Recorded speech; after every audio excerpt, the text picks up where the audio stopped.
Tekrar merhabalar arkadaşlar. Kanalımdan sevgiler, selamlar. Papatya bebeğimin eteği ve kazağını öreceğiz bu bölümde.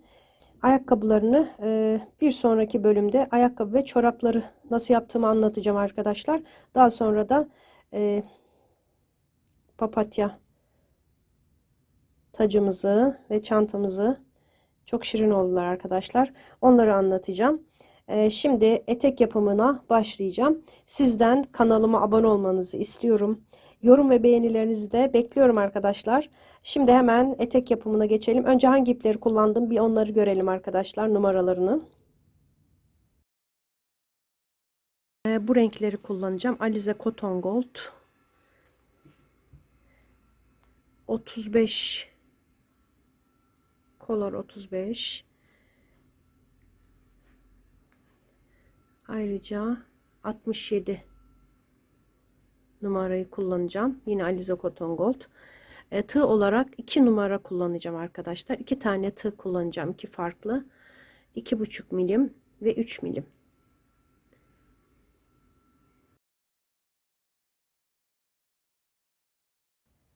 Etek için bu ipi kullanacağım. Şimdi tığ olarak 2,5 milim tığımı alıyorum.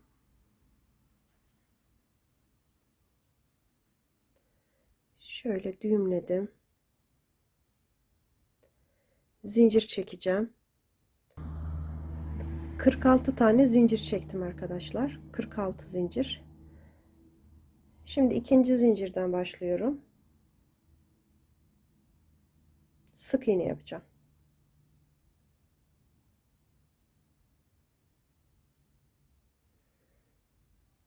Zincirin sonuna kadar her birine bir tane batarak 45 tane sık iğne olacak. Sıra sonuna kadar 45 sık iğne yapalım. Sık iğnelerimi yaptım. 45 tane. 4 tane zincir çekiyorum. Burada bu zincirin deliği, bunu atlıyorum. Ön lobuna batarak trabzanımı yapacağım. Bir tane zincir çekiyorum. Yine bir delik atlıyorum. İkinci boşluğun ön halkasına trabzan yapıyorum. Bir tane atlıyorum. Trabzanımı yaptım. Şimdi burada atlamayacağım. Şimdi bakın, atlamıyorum. Hemen dibine yapıyorum. Bir tane zincir çektim. 1 2 3 tanesini atlayarak yapacağım. Dibine bir tane atlamadan trabzan yapacağım. Yani burada biraz arttırmış olacağım. Üzerine doladım. Bir tane atlıyorum. Trabzanımı yaptım. Bir tane atlıyorum. Trabzanımı yaptım. Birer zincir var aralarında. Bir tane atlıyorum. Trabzanımı yaptım. Bir zincir. Şimdi bakın 3 tane oldu. 1 2 3. Şimdi hemen dibine yapıyorum. Bir zincir. Şimdi atlayacağım. Yine atlıyorum. Ön halkalarına batarak. Burada bakın, bu tarafta tek halkaları kalıyor.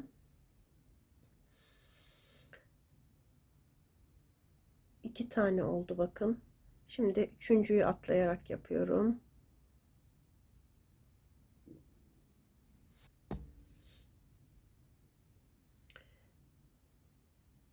Şimdi atlamadan 3 tane oldu.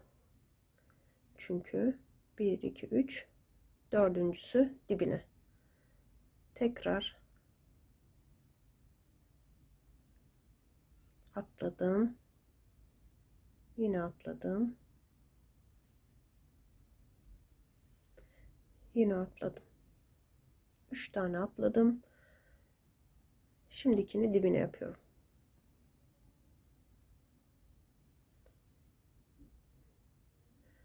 atladım, bir tane atladım, bir tane atladım,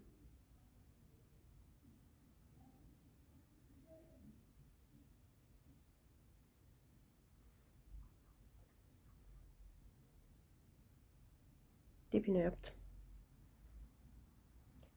atladım, bir tane daha atladım,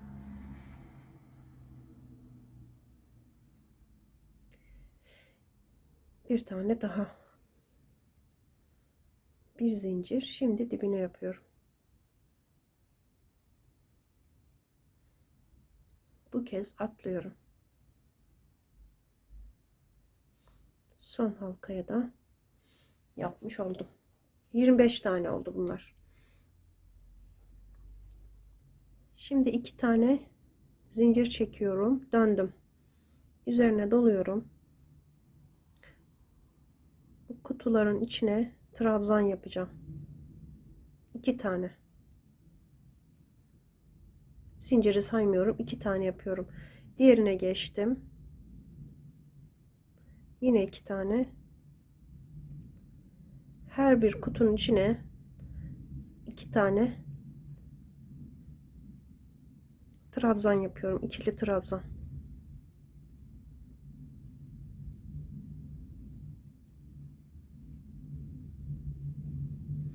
Bu şekilde devam edeceğim.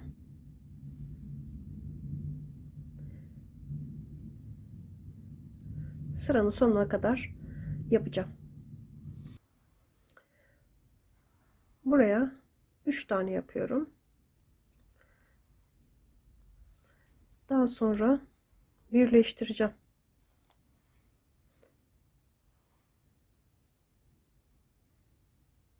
İlmek kaydırma yapıp birleştirdim. 1 2 3 tane,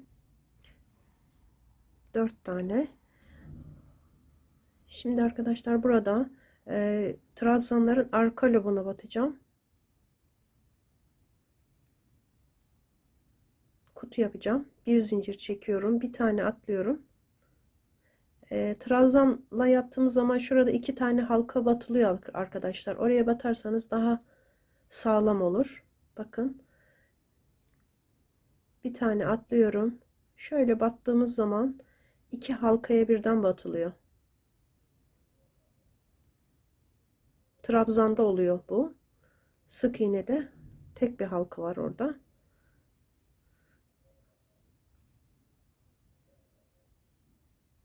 Bir tane atlayıp arka halkaya, buraya yapmıyoruz arkadaşlar. Önde bir halkası kalıyor. Bir tane atlıyorum.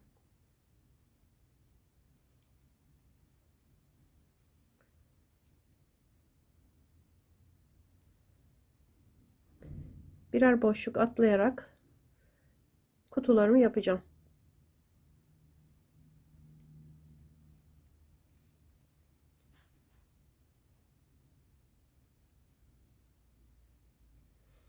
Sıranın sonuna kadar tamamlayalım.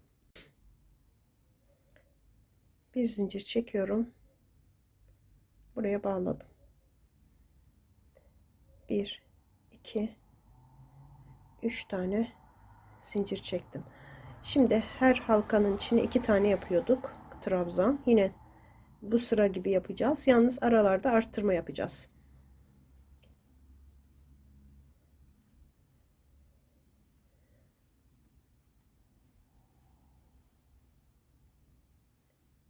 Altı tane yaptıktan sonra bunun içine 3 tane yapıyorum.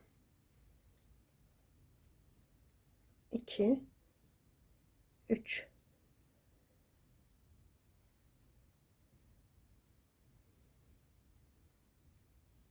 1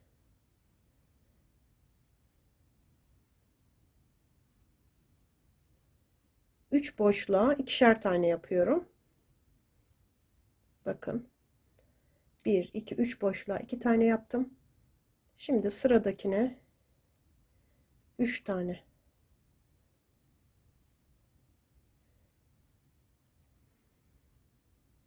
Yine 3 boşluğa 2 tane yapacağım.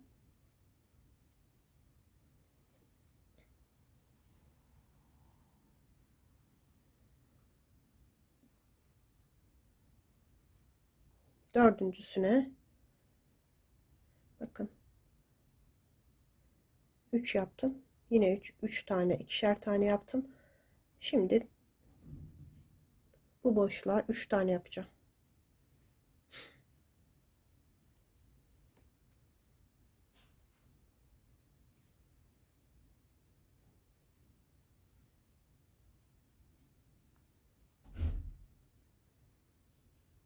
İki,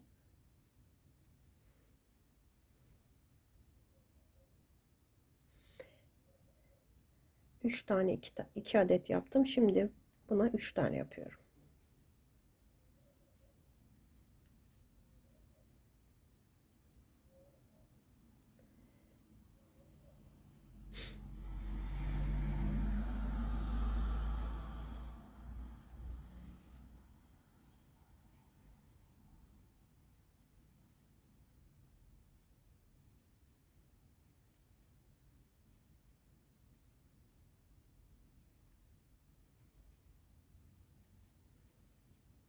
İki, buna 3.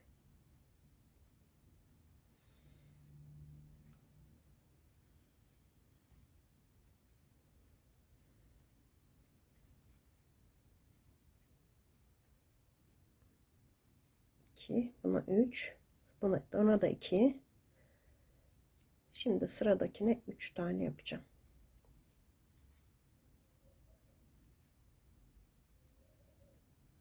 Üç.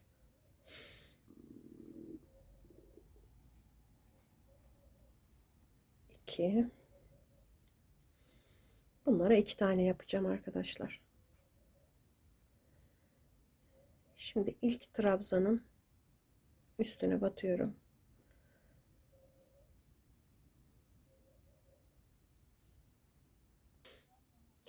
Şimdi burada etek ucundaki fırfırımızı, ipimizi koparmadan en alttaki fırfırı yapalım.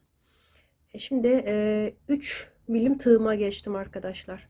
2,5 milim tığımı bırakıyorum. 3 milim tığımı alıyorum. Fırfırları hep 3 milim tığla yapacağız. Şimdi bir tane zincir çekiyorum. Üzerine dolamıyorum arkadaşlar. Farklı bir teknik kullanacağız. Sık iğne, fakat çakma sık iğne deniyor. Nereye batacağım? Şu trabzanların ön halkasına batacağım. Şunlara. Sadece ön halkalarına. İlmek kaydırma yaptığım yerin ön halkasına batıyorum.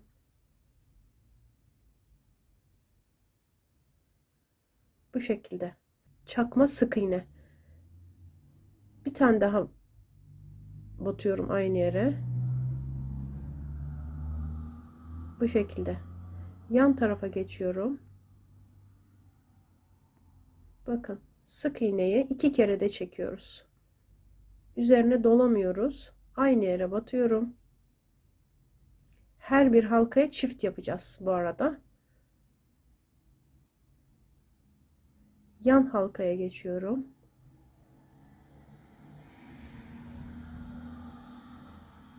Aynı yere batıyorum.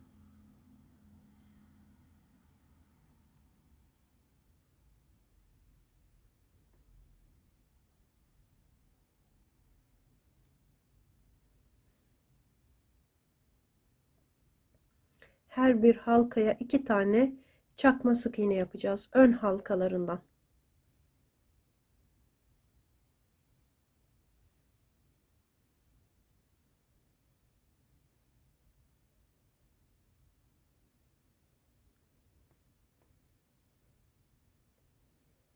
Böyle sıranın sonuna kadar bütün trabzanların üstüne 2 tane çakma sık iğne yaparak buraya kadar tamamlayacağım.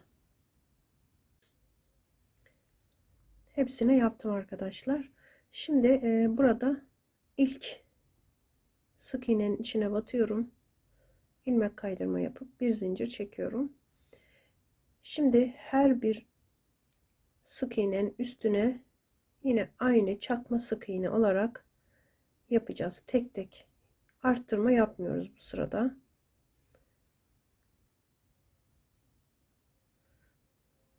Bu şekilde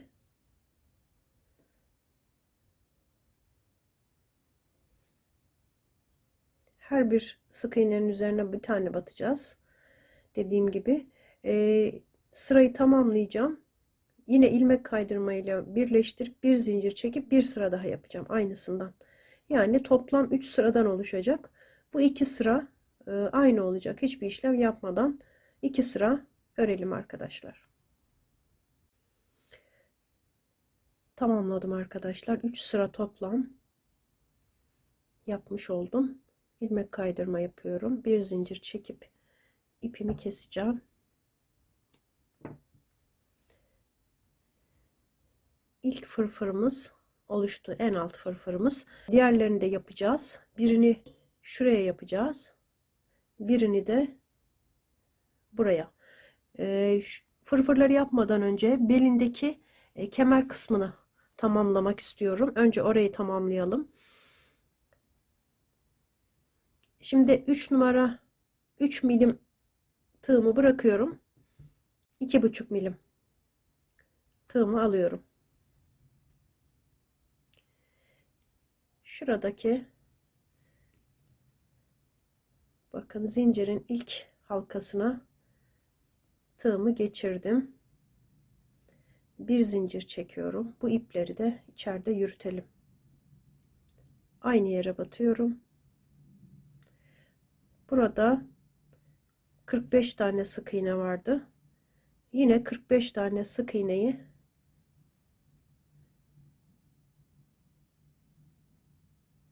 öreceğim. Dümdüz bir sıra 45 sık iğne yapalım. Bu ipleri bir müddet yürüttükten sonra keseceğim.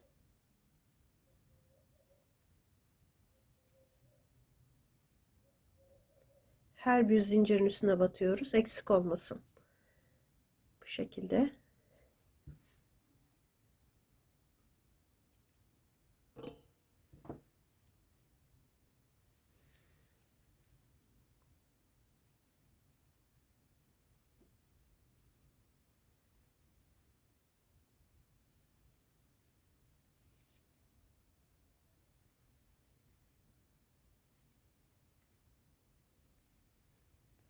Böyle sırayı tamamlayacağım. Tamamladım. Burada bir zincir çekiyorum.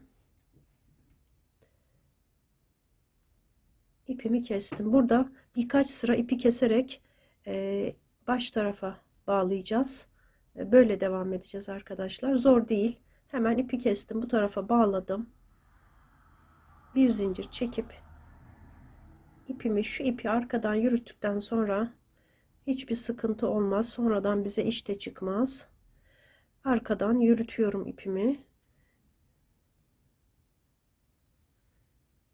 Şimdi 15 tane 13 tane öreceğim. 3 4 5 6 bu yeterli arkadaşlar. Arkadan yürütmeyi bırakıyorum. 2 4 6 7 8 9 10 11 12 13 tane ördüm. Eksilttim. Tekrar 13 tane öreceğim. 1 2 eksiltme yapacağım 3 tane.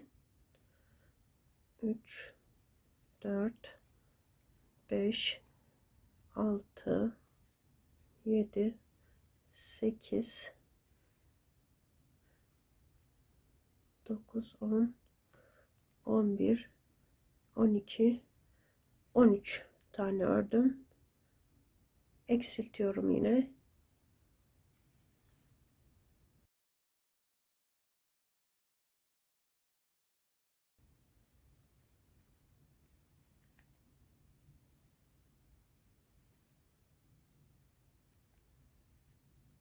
Şimdi bir tane burada eksilttik, bir tane burada, bir tane de sonda eksilteceğim.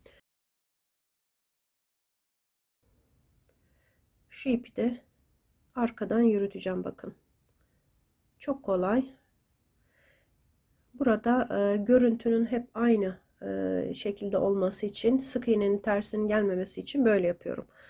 Şimdi burada 9 10 oldu. 11 12 tane ördüm burada.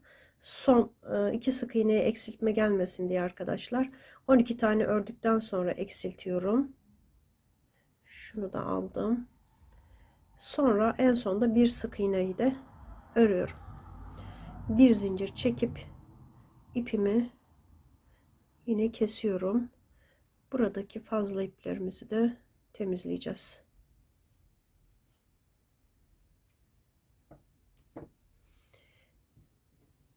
Şimdi tekrar başa dönüyorum. 3 tane eksiltmiş olduk. Sayımız 42'ye düştü. Şimdi bir sıra yine 42 sık iğne öreceğim. İpi bağladım buraya. İpimi biraz yürüteceğim.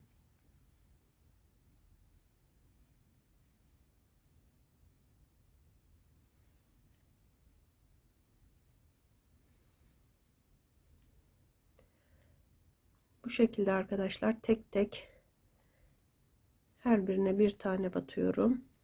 Bir sıra dümdüz öreceğim.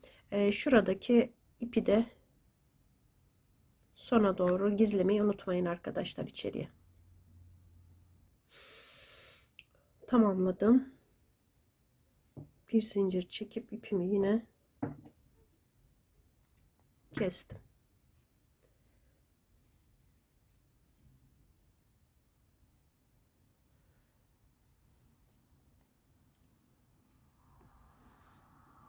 Şimdi burada bir zincir çekip başlıyorum. Yine sık iğne yapacağım. Eksiltme yapacağım yine. 3 yerde.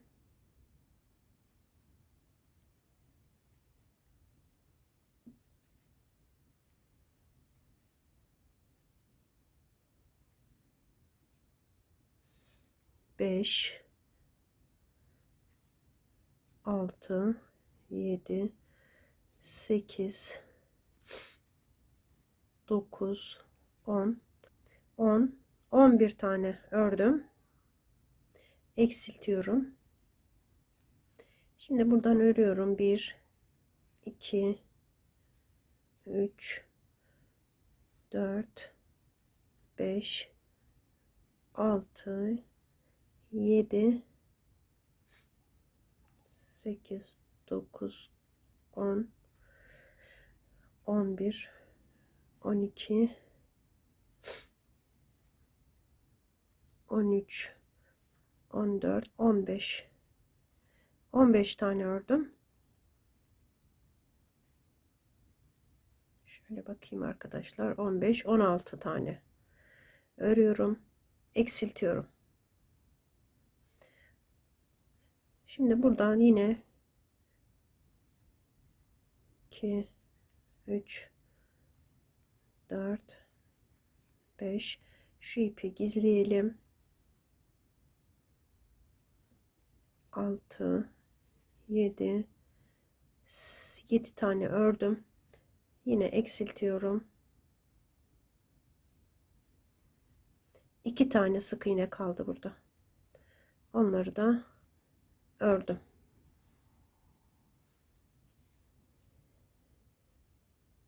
Bir sıra daha yapacağım arkadaşlar. Burada da ipimi kesiyorum. Bir zincir çekip ipimi kestim. Şimdi burada ipimi şuraya bağlıyorum. Bakın 1, 2, 3. sıraya ipimi bağlayacağım şöyle.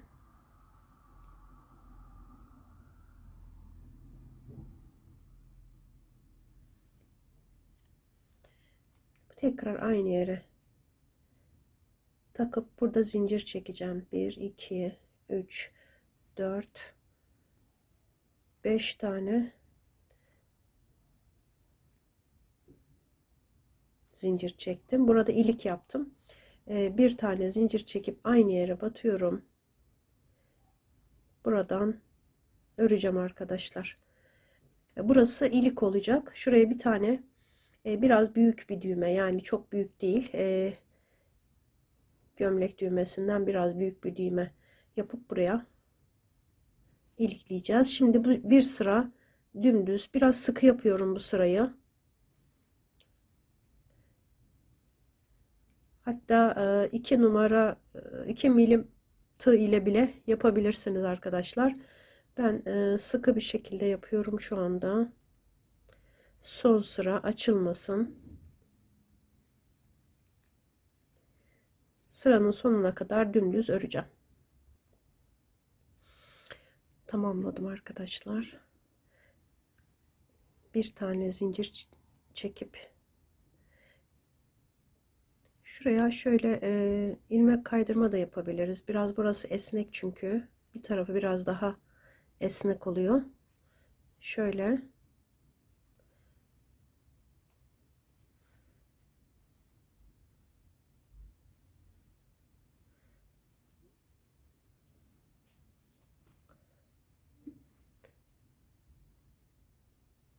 ipimi keseceğim. İçeriye gizleyeceğim arkadaşlar. Bu iplerimi de temizliyorum, bakın.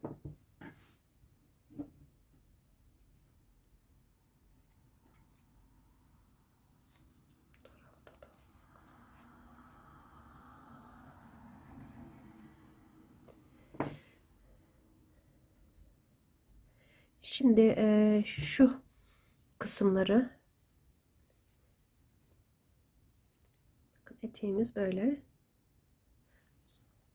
Şimdi en üst parçayı yapacağım. Şuradan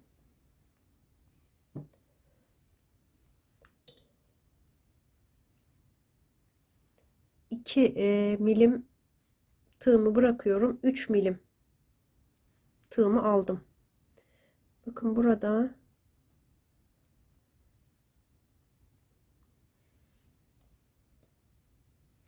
ön halkaları kalmıştı. Oralara batıyorum. Bir zincir çekip aynı yere batıyorum. Bu şekilde 2 tane batıyorum. Sık iğne şeklimiz çakma sık iğne denen bu şekil arkadaşlar. Aynı yere batıyorum, bakın. Üzerine dolamadan yapıyoruz. Şöyle kıvırdım. Daha iyi görünüyor. Her bir halkaya 2 tane çakma sık iğne yapacağız. Arttıracağız.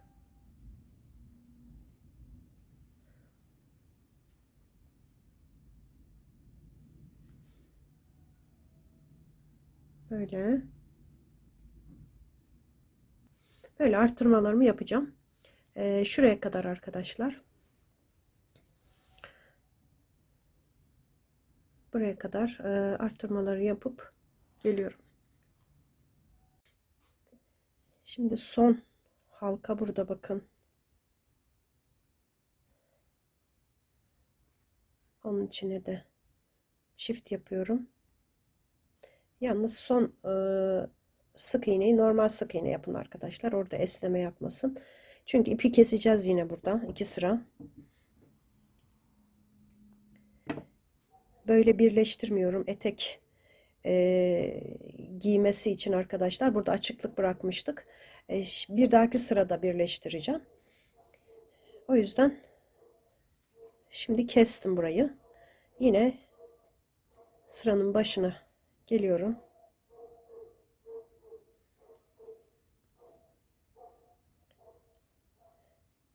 İlk sık iğneye battım. Bir zincir çekip aynı yere batıyorum.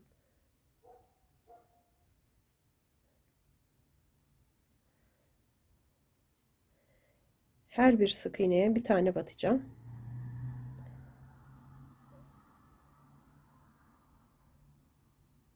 İkinci.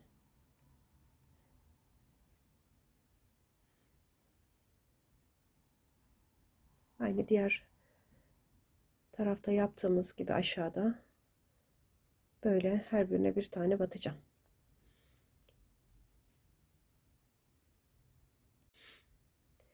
Sıranın sonuna geliyorum. Burada bu ipi de yine gizleyelim.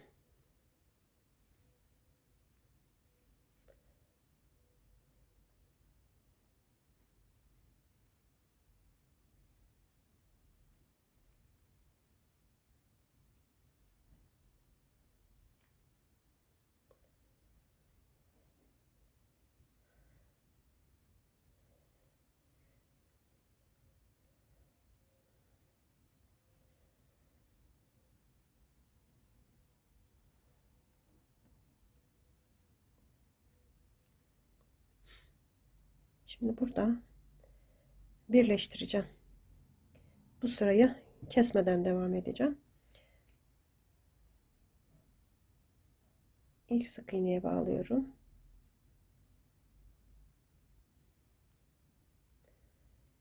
Bir zincir çekip aynı yere batıp sık iğne yapıyorum. Devam edeceğim. Yine bir sıra dümdüz, hiç arttırma işlemi yapmadan tamamlayacağım.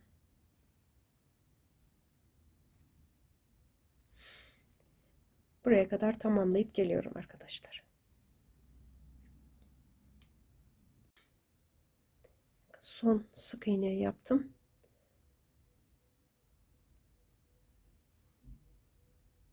Bağlantı yapıyorum. Bir zincir çekip kestim.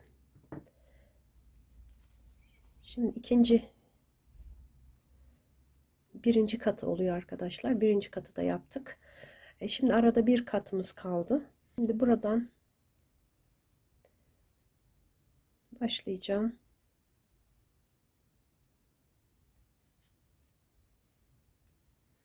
Şurada ön halkalarını bırakmıştık. Trabzanın üzerine delik yaparken arkadaşlar, kutu yaparken o halkalara yapacağız. Bir zincir çekip aynı yere batıyorum. Aynı çakma sık iğnelerle çift yapacağım ilk sıraya. İlk sıraya çift yapıyorum.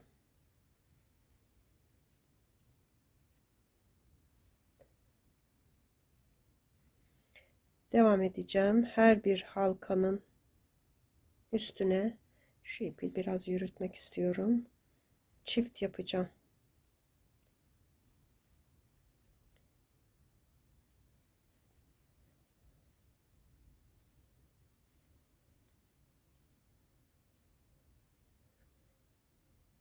Bu halkalara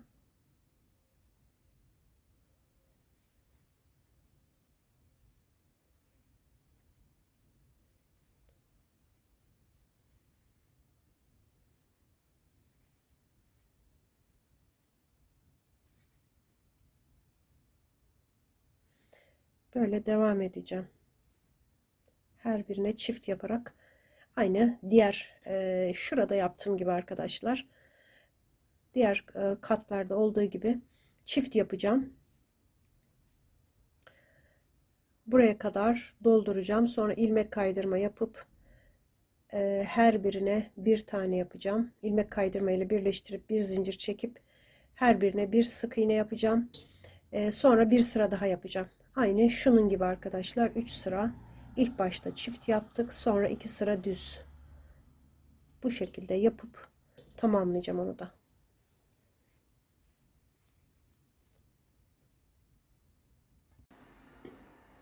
Eteğimi hazırladım arkadaşlar. Giydirdim. İplerini temizledim. Düğmesini de diktim. Eteğimiz bitti. Şimdi bluzuna geçeceğim. Bluzu için de bu rengi kullanıyorum. Yine Alize Cotton Gold 67 numara. %55 pamuk koton, %45 akrilik olan bir ip. 100 gram 330 metre. Şimdi bluzumuz için 2 tane kol öreceğim. Şöyle alalım kenara, bebeğimi alayım.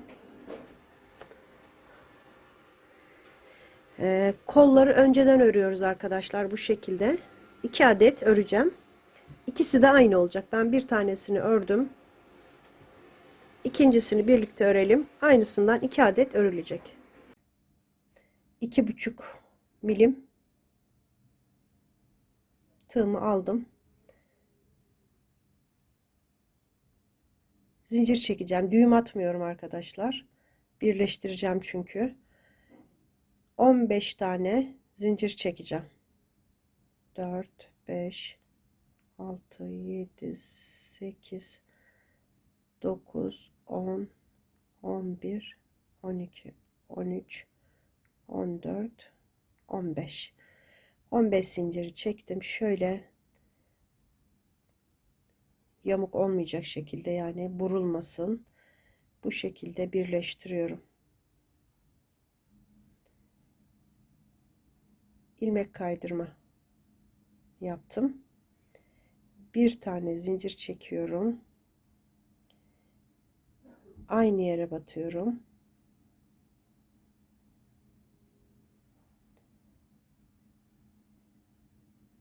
Zincirlerin üstüne 15 tane sık iğne yapacağım. 3, 4, 5,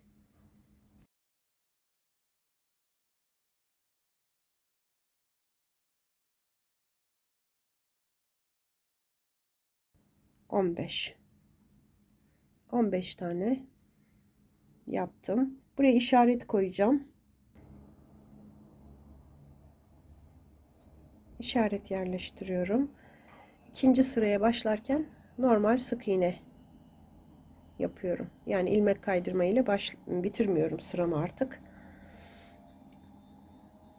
Böyle ikinci sırayı da 15 sık iğne olarak öreceğim. İkinci sıradan başlayacağım. 9. sırada dahil 15 sık iğne dümdüz öreceğiz arkadaşlar. Şurası 15 sık iğne öreceğiz.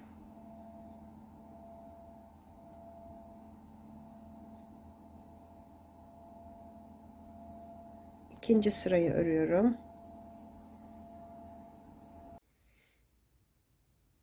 9 sıra ördüm. 15 sık iğneyi.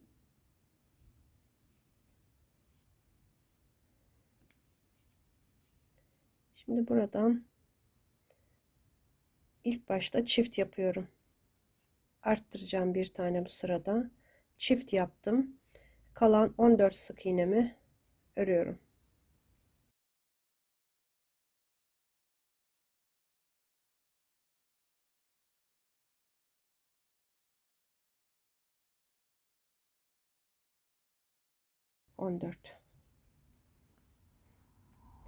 Sayım bir tane arttı. 16 sık iğneye çıktı arkadaşlar. Şimdi 4 sıra 4 sıra 16 sık iğne olarak dümdüz öreceğim yine.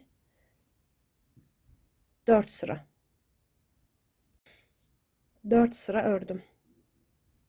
16 sık iğne olarak. Şimdi bu sırada da çift yapıyorum yine ilk sık iğnenin içine çift. Kalan 15 sık iğnemi örüyorum.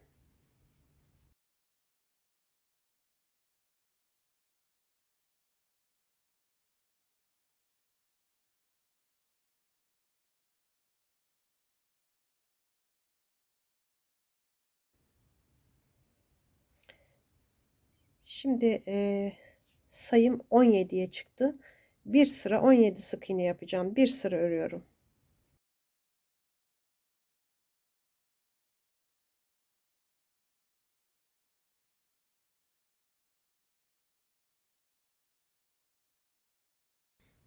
17 sık iğnemi yaptım. Şimdi bu sırada arttırma yapacağım. Çift yaptım.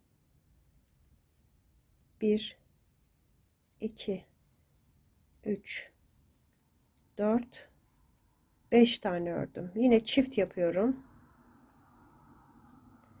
5 tane örüyorum. 1 2 3 4 5.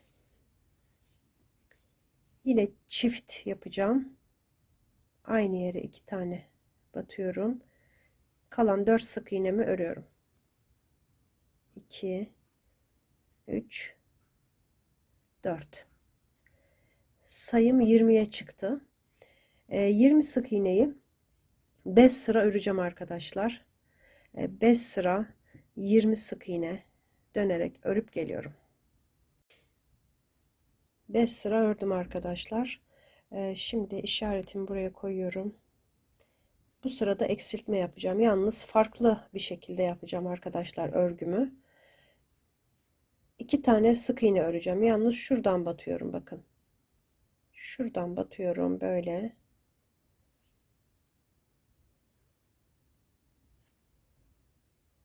Yine hemen dibine batıyorum. 2 tane. 2 tane ördüm. Şimdi eksiltme yapacağım. Bakın yanındaki hemen şu en son battığım yerden buraya batıyorum arkadaşlar. Hemen yanına batıyorum aynı yere. Bu taraftan çıkıyorum. Eksiltmeyi şöyle yapacağım. Çektim. Yine bakın buraya batıyorum. Çektim ve topladım. 2 tane ördüm, bir tane eksilttim. Yine 2 tane öreceğim böyle bu şekilde alarak.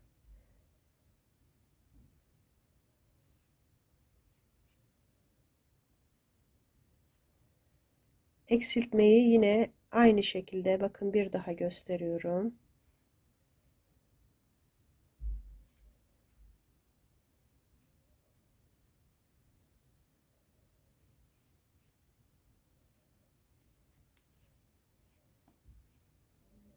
İki örüyorum.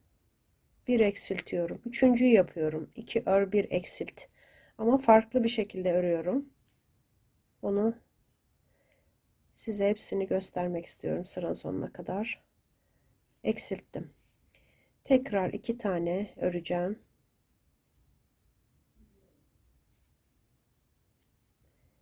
2 tane alarak böyle alıyorum arkadaşlar. Buradan da alıyorum, çekiyorum ve topluyorum. 4 kere oldu. 5 kere toplam 2 ör, bir eksilt yapıyorum. 1 2 ör, bir eksilt.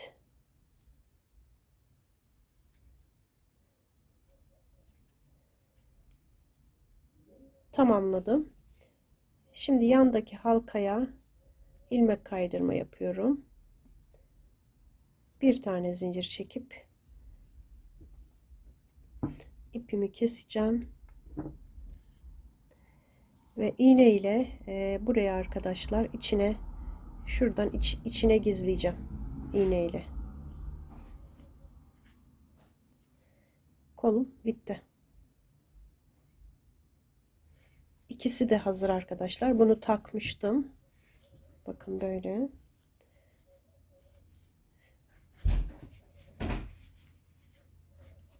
Bu şekilde. Kollarımız hazır. Şimdi zincir çekeceğim. 43 tane zincir çekelim. 43 zinciri çekelim arkadaşlar. Zincirimiz arkadaşlar şu eteğin üstüne böyle çok bol da değil, dar da değil arkadaşlar. Çok sıkı da değil. Bu şekilde esneyecek daha biraz daha üstüne sık iğne gidince. Bu şekilde olacak arkadaşlar. Eteğinin üstüne gelecek kazağı. O yüzden ölçerek yaptım. 43 tane zincir çektim ben. Fazladan bir tane çekebilirsiniz arkadaşlar. Belki eksik çekmiş olabiliriz diye. Ben de öyle yapıyorum. Şimdi burada başlıyorum. Her bir sık iğneye, her bir zincire bir tane sık iğne yaparak 42 tane sık iğne yapacağım. İkinci zincirden başladım.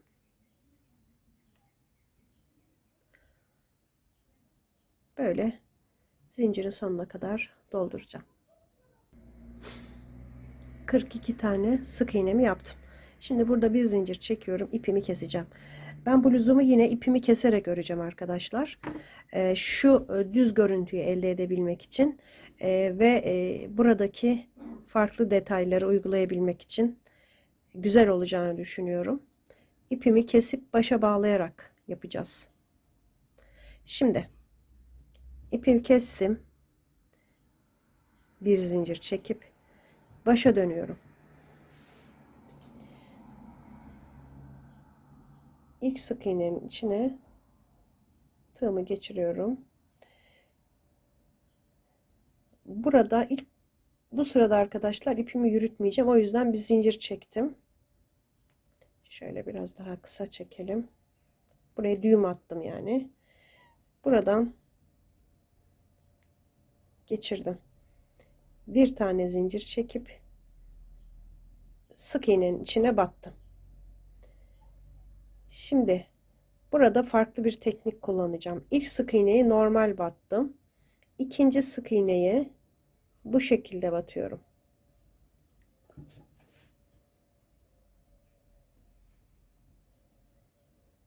Böyle alıyorum ve topluyorum.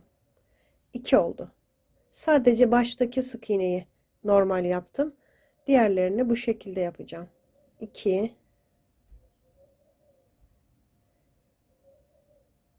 böyle 3, bakın buraya batıyorum.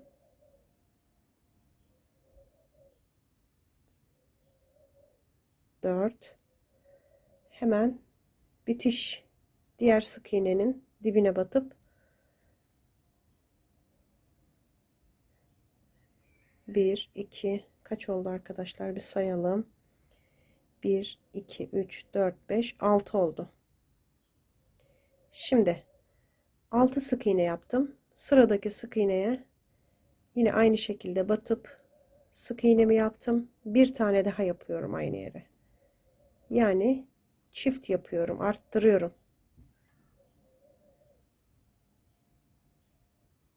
Çift yaptım. Bu şekilde batarak çift yaptım. Şimdi yanından devam ediyorum yine.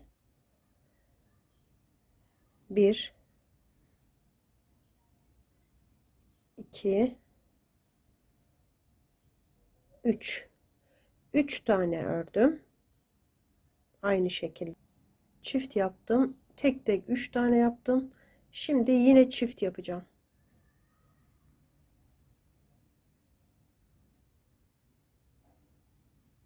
Üç tek bir çift. Devam ediyorum. 3 tek bir çift yapacağım. 7 kere. Bakın 1,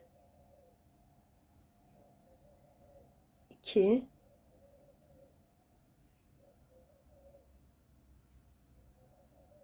3. 3 tane tek tek ördüm. Arttırma yapıyoruz. Aynı yere. Alış şeklimiz bu sırada böyle arkadaşlar. Sadece bu sırada böyle. 3 tek öreceğim yine. 1, 2, 3. 3 tek, sıradakine çift.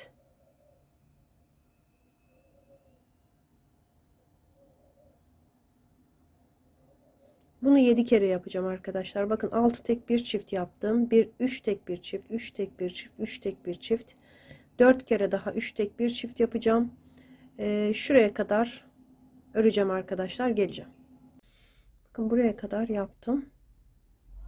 7 tane 3 tek bir çift oldu. Son çifti yaptım. Bakın buradan başlıyorum.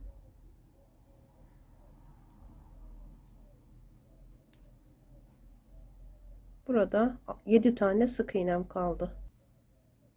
Bu ipi bu sırada tutturmayacağım. Buradan devam ediyorum.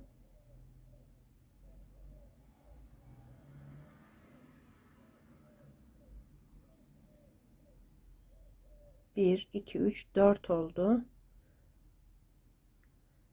5, 6, bir sık iğnem kaldı. O sık iğneyi normal batıyorum arkadaşlar. Sadece başta ve sondaki birer sık iğneyi normal yaptım. Diğerleri gösterdiğim şekilde. Şimdi burada bir zincir çekiyorum. İpimi kestim.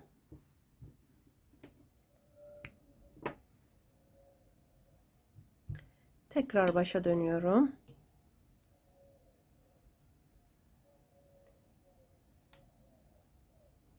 Sayımız 50'ye çıktı arkadaşlar. 50 sık iğne oldu. 42 idi. 8 tane arttırma yaptık. Bakın ipimi böyle yürüteceğim arkadan. Hiç zor değil arkadaşlar. İpi kesip başa bağlamak.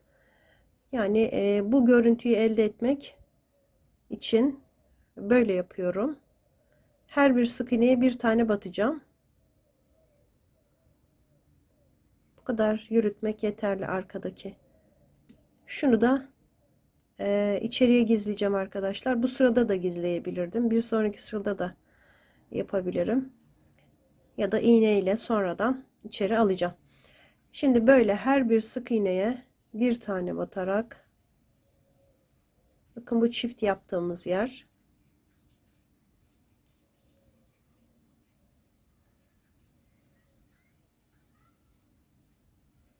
Böyle tek tek devam edeceğim arkadaşlar.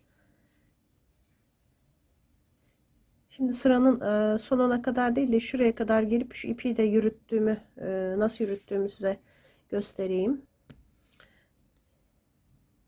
Şimdi son 5-6 sık iğne kala bu ipi arkaya alıyorum. Yürüterek devam ediyorum.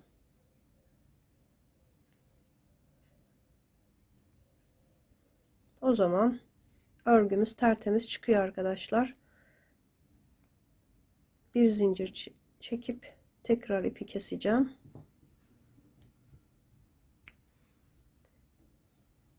Bu yürüttüğümüz ipi gerdirelim arkadaşlar sıkıca. Sonra keselim. Bunları ilk sırada yürütemediğim için buraya geçireceğim.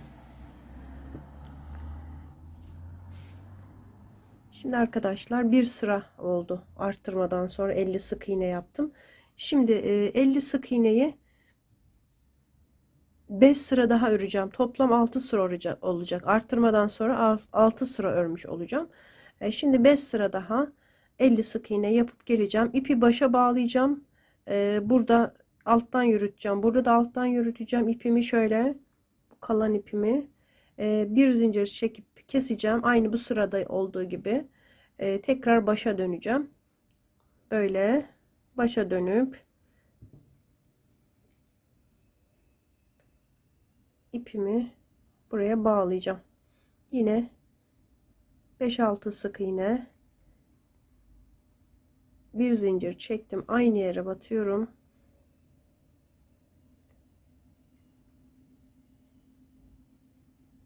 Böyle öreceğim arkadaşlar. Bu birinci sıra oldu, yani 5 sıra demiştim. Toplam 5 sıra bu sırada dahil örüp geleceğim. Toplam arttırmadan sonra 2, 4, 6 sıra ördüm. Şimdi buradaki iplerimi arkadaşlar keseceğim. Yalnız kesmeden önce böyle bakın, çekin mutlaka. Kenarının nasıl düzeldiğine bakın, dikkat edin şimdi.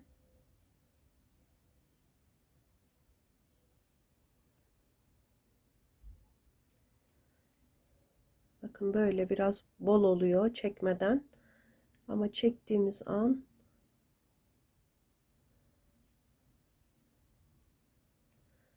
böyle düzeliyor. Ön kısmı da böyle. Şurada da ilk sıranınkini geçirmiştim arkadaşlar. Onu da çekelim. Şimdi bunları böyle keseceğim.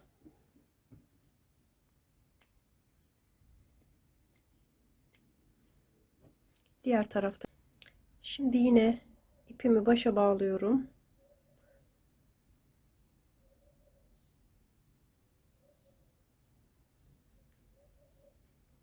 Buradan örüyorum. Buradaki iplerimi de kestim arkadaşlar. Böyle sıkıştırıp yine aynı şekilde ipimi yürütüyorum. 4 oldu. 5 6 tane sık iğne ördüm. Eksiltme yapacağım. 6 ördüm, 1 eksiltiyorum. Şimdi 5 tane yapacağım. 1 2 3 4 5 ördüm. 1 eksiltiyorum. 5 ör, 1 eksilti. 5 kere yapacağım. 4 5 ör, 1 eksiltme. 1 2 3 4 5 tane ördüm. Eksiltiyorum. 1 2 3 4 5 tane sık iğne, 1 eksiltme.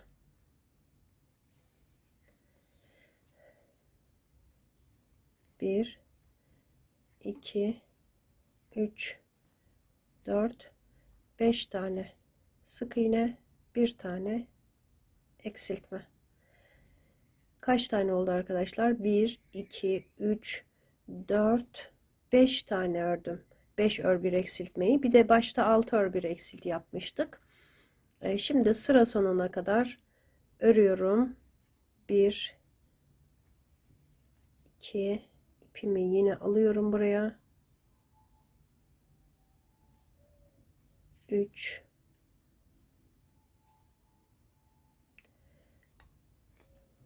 4 5 6 7 tane sık iğnemi yaptım.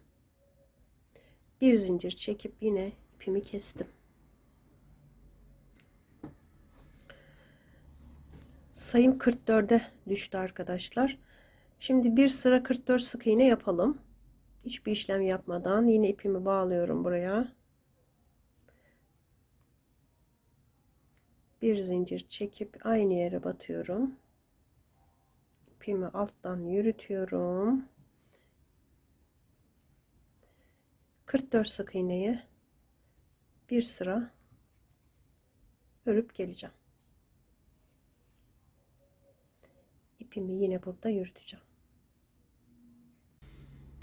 Bir sıra ördüm. İpimi yine kestim. Yine bağlıyorum. Bu sırada kolları birleştireceğim. Bir zincir çekip aynı yere batıyorum. 2 3 4 5 6 7 8 9. Şimdi 9 tane ördükten sonra arkadaşlar bu kolumu alıyorum. Bakın şu birleşme yeri arkaya gelecek. Ya da hangisini alırsanız alın. Şu birleşme yeri şöyle arkaya gelsin. Şuradan 4 sık iğne ile birleştireceğim. Bakın 1 2 3 4 sık iğne.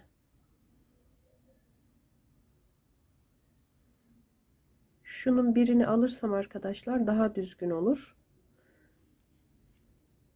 Şuradan 1 2 3 4 tane sık iğneyi birleştirelim.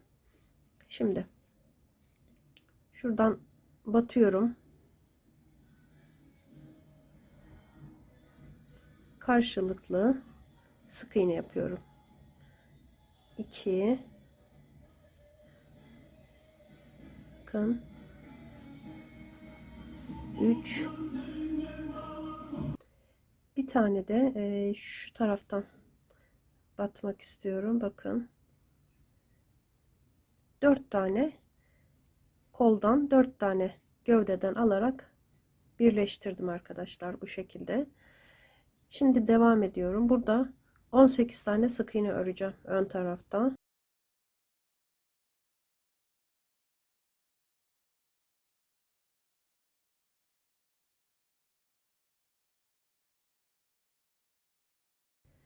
On sekiz sık iğneyi ördüm. Diğer kolu alıyorum. Diğer kolun dikiş kısmı da arkadaşlar böyle gelsin. Şöyle onu da diğeri gibi ortaladım. 3 tane buradan, bir tane de buradan alacağım. 1 2 3, şuna batıyorum. Yani 4 tane sık iğne alacağım. Yalnız şu birleştirme yerini de içine katarak gizlemek istiyorum orada. Altta kalsın. 2, bakın 3, bir tane de buradan, 4 sık iğne ile birleştirdim. Buradan sıra sonuna kadar yine örüyorum. 9 tane sık iğne var. 3, 4,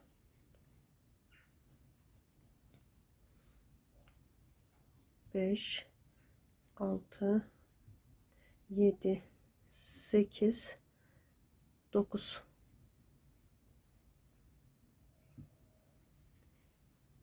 Kollarımız birleşti. Bir zincir çek, ipimi kesiyorum.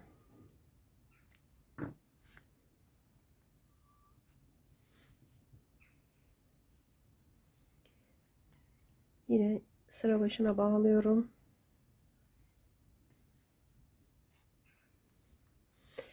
Bir zincir çektim.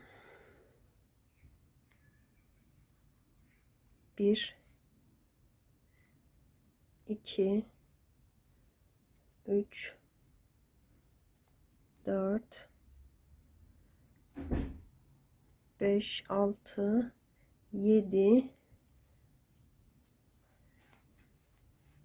8, 7 tane ördüm arkadaşlar. 8 ve 9'uncuyu birlikte alacağım. Eksilttim. Şimdi kola geçiyorum. Bakın kolun batmadığım yerlere, kolda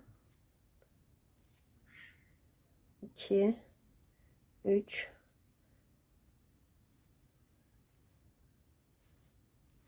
5, burada 11 tane olması lazım. 6, 7, 8, 9, 10, 11. 11 tane sık iğne yaptım. Şimdi gövdeye geçiyorum. Gövdeye geçer geçmez hemen burada 2 ilmeği alıp eksilteceğim. Devam ediyorum. 1, 2, 3, 4, 5, 14 tane öreceğim.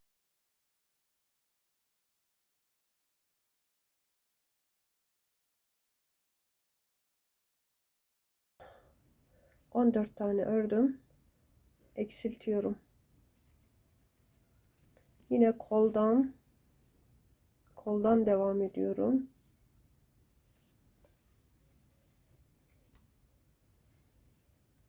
2,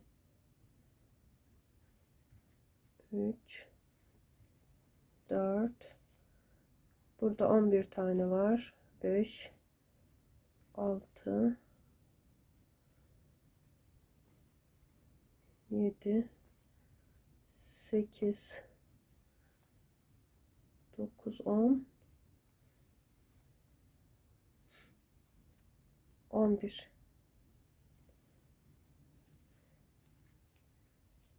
Gövdeye geçtim.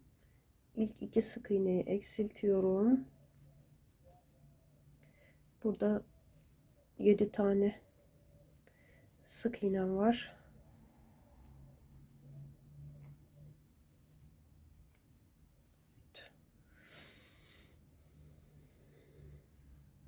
Altı, 7.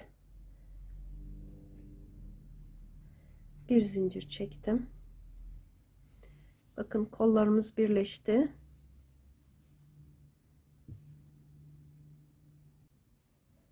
Yine ipimi kestim. Başa döndüm.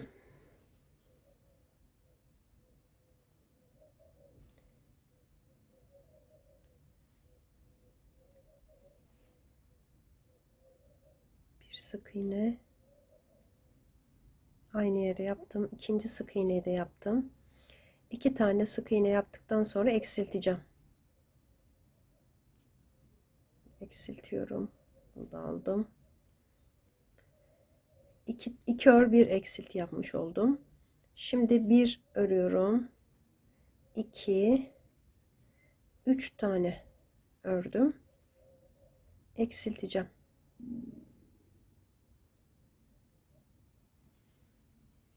Üç ördüm, eksilttim. Şimdi omuz kısımdan 1 2 3 4 5 6 7 8 9 tane öreceğim. 9 ördüm. Şimdi yine eksiltiyorum.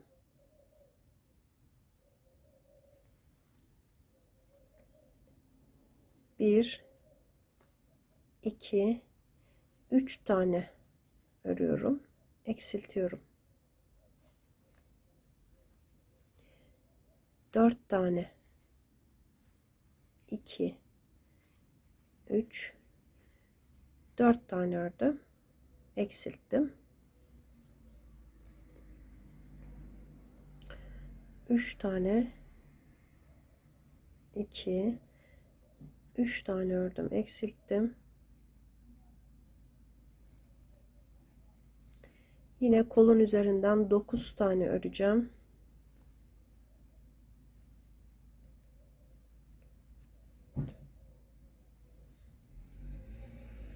Altı, 7, 8, 9. 9 tane ördüm. Eksilttim.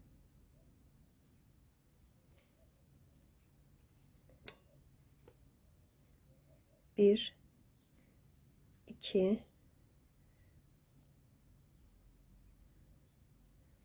3 tane ördüm. Eksiltiyorum yine. Şu ipi de alalım arkadaşlar. Eksilttim. 2 tane sık iğnem kaldı. Ördüm. Bir zincir çekip ipimi yine kesiyorum. 46'ya düştü. 54'tü. 8 tane eksilttik. 46'ya düştü.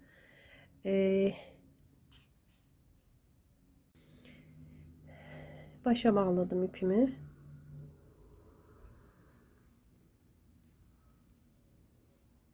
Bir, 2, 3 tane ördüm. Eksilteceğim arkadaşlar. 3 ör bir eksilt yapacağım bu sırada. Böyle 3 ör bir eksilti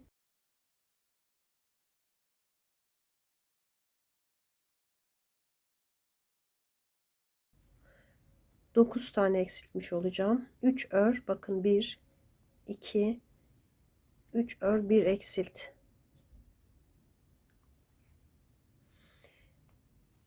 3 ör bir eksilt, 3 ör bir eksilt, 3 ör bir eksilt. 3 kere yaptım burada.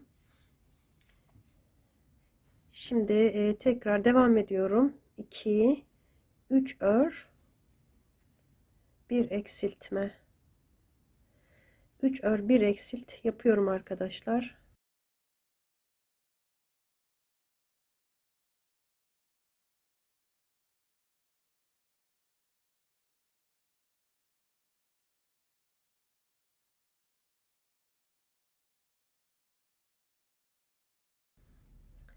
3 ör bir eksilt yapacağım. Şu ipimi aldım, 3 ördüm, bir eksiltme yapıyorum.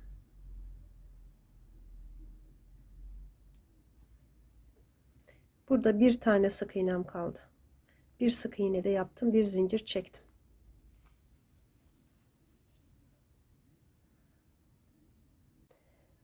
Burada da ipimi kesiyorum.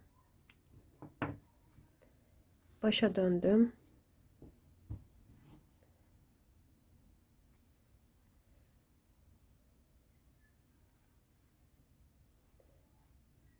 Üç sık iğne, bir eksilt yapacağım yine.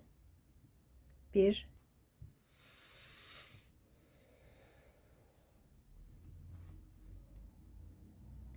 2 3 tane örüyorum, eksiltiyorum.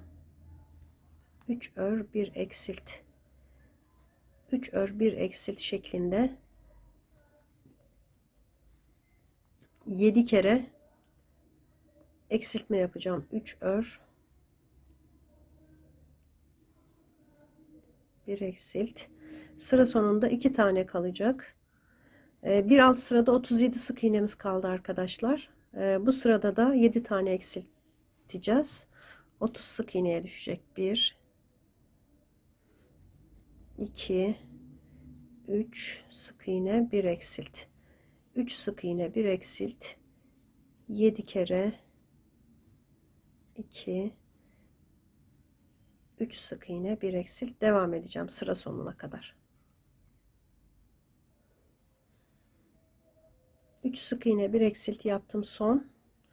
Sonra 2 sık iğnem kaldı. Onları da ördüm. Şimdi burada arkadaşlar 2 tane zincir çekiyorum. Sayım 30'a düştü. Bakın, düğmelerini dikince daha güzel görünecek. Birit şeklinde düğme dikeceğim arkadaşlar. Böyle. Şimdi yakasını yapacağım.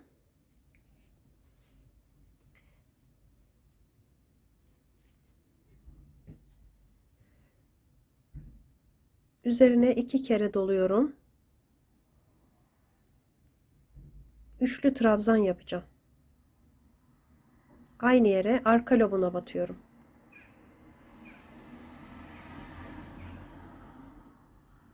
Üç. 2 kere doluyorum. Aynı yere 3 tane. 2 kere arka lobuna batıyorum.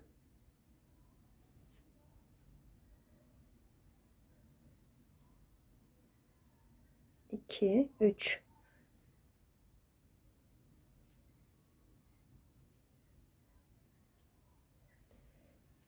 Aynı yere 3 kere batacağım arkadaşlar. Burada 2 kere yaptım. Zincirle birlikte 3. 2 kere dolayacağım. Aynı boşluğa 3 kere batacağım.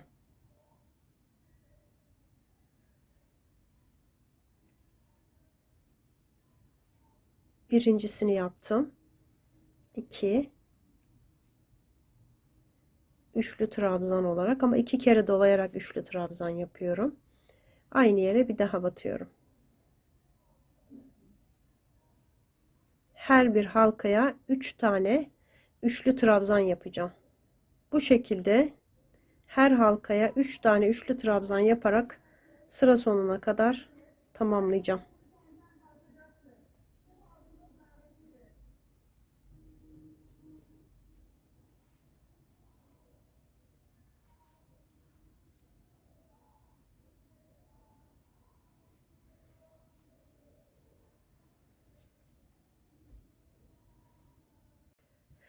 Tamamladım arkadaşlar.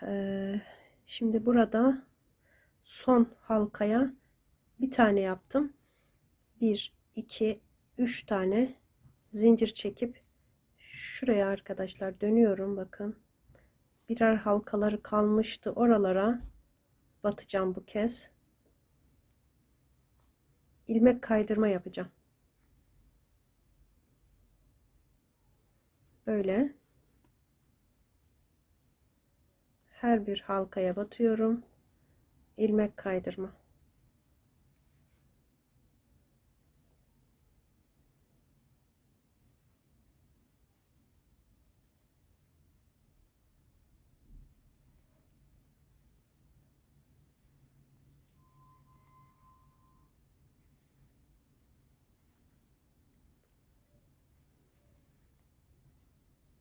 Yakanın etrafını bu şekilde geçeceğim. Bakın daha güzel oluyor. Buraya kadar tamamlayacağım. Son ilmek kaydırmamı yaptım. Şimdi şuraya geçeceğim. İlmek kaydırmayla buraya 1 2 3 4 5 tane zincir çektim. Bir tane delik atlıyorum.